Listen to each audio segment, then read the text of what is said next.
पवित्र चरण कमलेभ्यो नमः। ग्राम देवताभ्यो नमः। स्थान देवताभ्यो नमः। सर्वेभ्यो देवेभ्यो नमः। श्री गुरु चरण कमलेभ्यो नमो नमः। गुरुर्ब्रह्मा गुरुर्विष्णु गुरुर्देवो महेश्वरा। गुरुः साक्षात् परब्रह्म तस्मै श्री गुरुवे नमः। वरहापीडं नटवरवपु कर्णयो कर्णिकारम् बिभ्रद्वासः कनककपिशं वैजयन्तीं च बालाम् रन्ध्रान् वेणोरधरसुधया पूरयन् गोपवृन्दैः वृन्दारण्यं स्वपदरमणम् प्राविशद गीतकीर्तिः। प्रह्लाद नारद पराशर पुण्डरीक व्यासाम्बरीश सुक सौनक भीष्मदाल्भ्याम् रुक्माङ्गदार्जुन वसिष्ठ विभीषणादि पुण्यानिमान् परं भागवतान् नमामि। प्रणवहु पवन कुमार खलबन पावक ज्ञान घन जासु हृदय आकार वसहि राम शरचापधर। या देवी सर्वभूतेषु मातृरूपेण संस्थिता नमस्तस्यै नमस्तस्यै नमस्तस्यै नमो नमः। बोलिए गोविंद भगवान की जय हो। वृंदावन हरिलाल की जय हो। भागवत भगवान की जय हो। बोलो शंकर भगवान की जय हो। बोलो श्री सीताराम जी महाराज की जय हो। बजरंगबली की जय हो। बोले दुर्गा मैया की जय हो। महामैया की जय हो। जय जय श्री राधे जय जय श्री सीताराम। नमः पार्वती पतये हर हर महादेव। मंजू की मरीचियों में निवास करने वाले अखिल ब्रह्मांडाधिनायक भगवान श्री हरि के पावन चरणों में नमन। समस्त देवी देवताओं के स्वरूप में विराजमान भक्त जनों की ओर से भगवान के पावन चरणों में कोटि कोटि वंदन। मंदाकिनी का पावन तट जहां पर अनशन व्रत धारण कर बैठे हुए राजर्षि परीक्षित जिन्हें भागवत की कथा सुना रहे हैं भगवान सुखदेव जी महाराज। बहुत बड़ा ऋषियों का समुदाय भागवत की परम पावनी कथाओं का आनंद ले रहे हैं। तो आइए तारतम्य जोड़े, 2 बार भगवान नाम स्मरण करेंगे, वाणी पवित्र करें, उसके बाद आगे की सुंदर पावन कथा सुनते। सभी भक्त प्रेम से बोली बाके बिहारी लाल की। गोविंद राधे माधवा गोपाल राधे माधवा गोविंद राधे माधवा गोपाल राधे माधवा गोविंद राधे माधवा गोपाल राधे माधवा माधवा माधवा श्री माधवा माधवा माधवा श्री माधवा गोविंद राधे माधवा गोपाल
बोले वृंदावन बिहारी लाल की जय हो। श्रीमद्भागवत की पावन कथा में प्रसंग बड़ा सुंदर है। कपिल भगवान अपनी माँ को उपदेश कर रहे हैं। माता जी से कहा, माता आपने जो प्रश्न किया है बड़ा सुंदर प्रश्न है। और पिताजी कर्दम ऋषि से बोले, पिताजी सारे कर्म मुझे दे दो। यही तो प्रसंग चल रहा था। क्या व्यास जी भागवत में लिखते हैं, गच्छ कामं मया प्रेष्टो मयि संन्यस्त कर्मणा।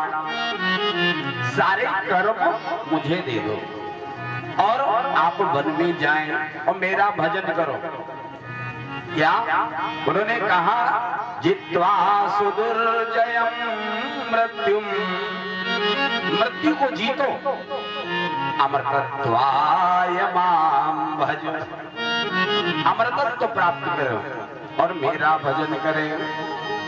जैसे ये कहा, आज कर्दम ऋषि ने भगवान कपिल की परिक्रमा लगाई और ये वन में चले गए।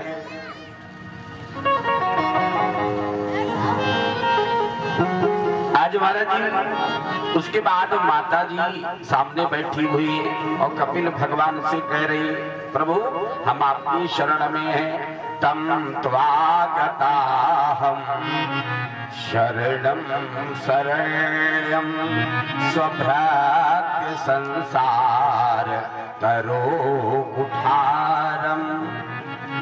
जिज्ञासयाहं प्रकृते पुरुषस्य नमामि सद्धर्मविदां वरिष्ठम्।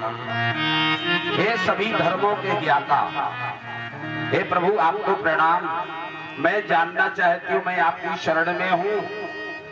इस संसार में जीव भटक कैसे जाता है, प्रकृति पुरुष का लक्षण क्या है और उसके साथ साथ जीव कैसे भटक जाता है, अधोगति हो जाती है। महाराज ये आप मेरी जिज्ञासा को दूर करें। मेरे मन में जो भाव है उस भाव को आप समझें। उसी समय कपिल भगवान ने माता जी को सुनाना आरंभ किया। कहा, माता जी सताम प्रसंगान मम वीर संविदो भवन्ति यत कर्ण रसायना कथा। प्राणी को यदि मेरे पौरुष पराक्रम का ज्ञान प्राप्त करना है तो कहाँ जाना होगा? बोले सत्संग में, जहाँ मेरी कथा हो रही है, कथा में जाए तो मेरे पौरुष पराक्रम का उसे ज्ञान प्राप्त होता है। और महाराज जी मेरी जो कथा है वो बड़ी सुंदर है, कानों को प्रिय लगने वाली है। इसलिए जब प्राणी कथा में जाता है तो होता क्या, तज्जो खणादा स्वपवर्ग वर्त्मनि अश्रद्धा रतिर भक्तिरनुक्रमिष्यति। क्रमशः होता यह है कि पहले आपके अंदर श्रद्धा पैदा होती है, कथा में भी आए बैठे फिर श्रद्धा पैदा होती है, श्रद्धा के बाद भक्ति और भक्ति के बाद फिर ज्ञान प्राप्त होता है और ज्ञान के बाद में धीरे धीरे आपके अंदर वैराग्य आ जाता है।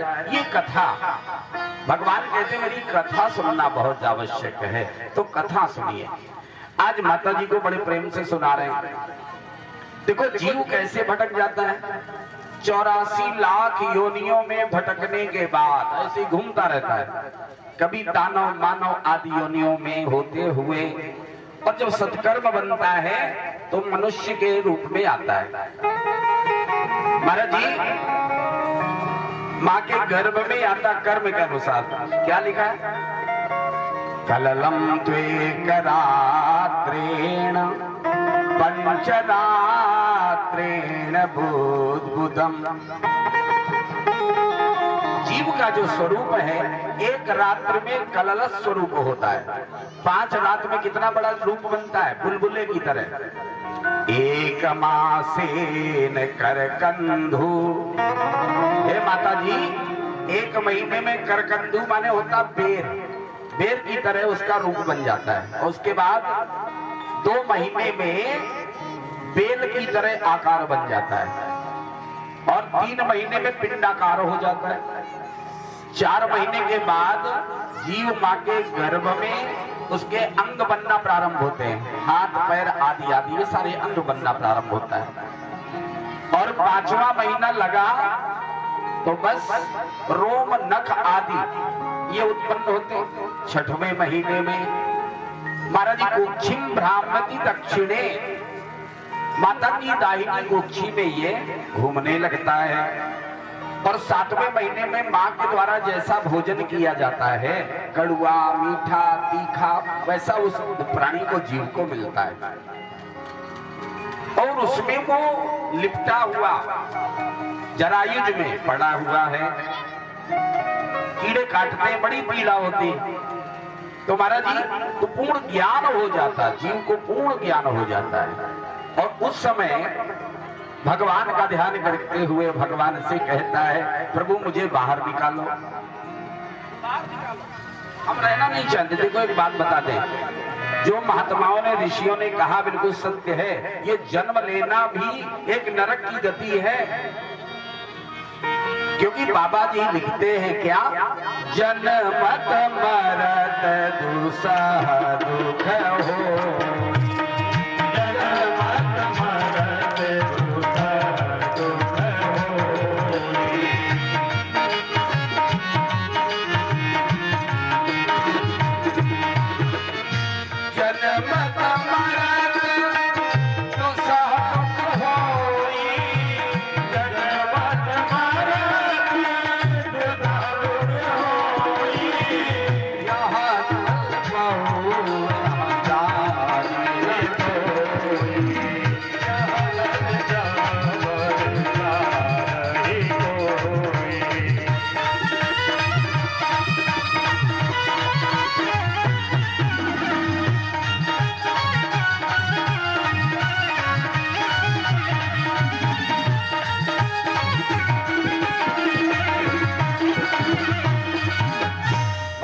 जन्म लेने में और मरने में बहुत पीड़ा होती है, बहुत कष्ट होता है, तो जीव रोता है और भगवान से कहता मुझे बाहर निकालो।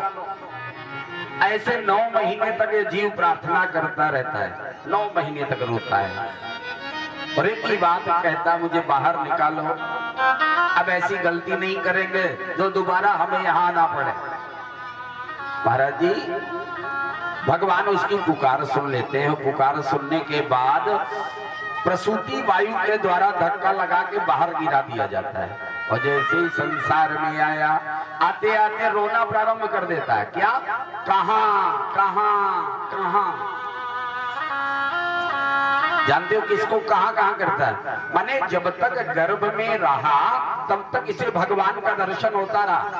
अच्छा एक बात बताओ, आपके गर्भ में जब बच्चा होता तब तुम्हें टेंशन नहीं होता, चाहे आइसक्रीम खा लो चाहे कड़ुआ खा लो, जो मनाया खाया, तब तुम्हें टेंशन नहीं कि हाई इसको तकलीफ होगी। और वही बच्चा जब जन्म ले लेता है, बाहर आ जाता तो तुम्हें बड़ी पीड़ा होती।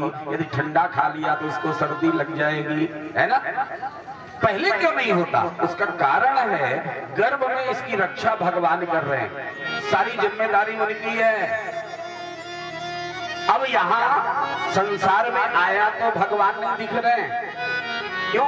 माया ने लिपट लिया उसको, रो रहा है और भगवान से कहता आप कहाँ चले गए? वही है ना, क्या बाबा जी रामायण में लिखते हैं, भूमि परत ढाकर पानी, जिम जीव ही माया लपटा।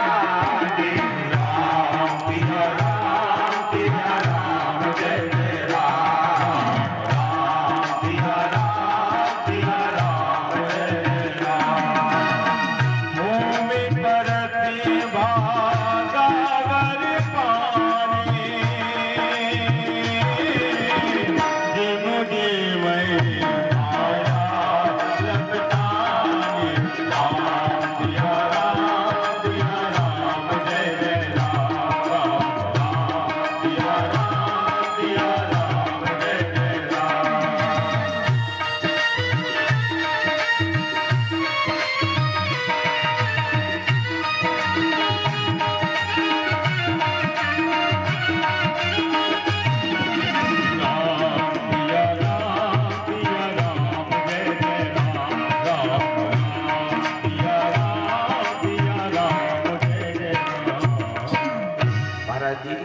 पृथ्वी पे जैसे पानी की बूंद गिरती है ना, बारिश होती है, तो पानी का रंग का पहले से मटमैला होता है? नहीं होता, साफ होता। तो भगवान के यहाँ से जब ये जीव आता है तो बिल्कुल धुला धुलाया, निर्विकार, किसी प्रकार का कोई विकार नहीं होता है। और जैसे ही संसार में आ गया, माया ने अपने आवरण में ले लिया और बस माया में भगवान को भूल गए, माता पिता याद रह गए। हुआ क्या? आज महाराज जी ऐसे पूरा ये समय व्यतीत होता गया, बच्चे हुए, बड़े हो गए और जवान हो गए, और जवान होने के बाद शादी हो गई, फिर बच्चे हो गए। अब घर की व्यवस्था, फैक्ट्री की व्यवस्था लगाते लगाते धीरे धीरे बुढ़ापा आ गया। देखो, टाइम नहीं मिला आपको भजन करने के लिए, समय नहीं मिल पाया, और यहाँ तक स्थिति बन गई आप यही टालते रहते, अभी नहीं, अभी नहीं, आगे करेंगे, हमें तो बहुत काम है हमारा जी। जाने का समय आ गया, और जाने का जब समय आ गया, गांव के, मोहल्ले के, पड़ोस के रिश्तेदार सब इकट्ठे होने लगे, और सबके सब एक ही बात कहते हैं, दादा हमें पहचाना? तो आंखें भी नहीं खोल पा रहे हो और बस फैलाए पड़े हुए।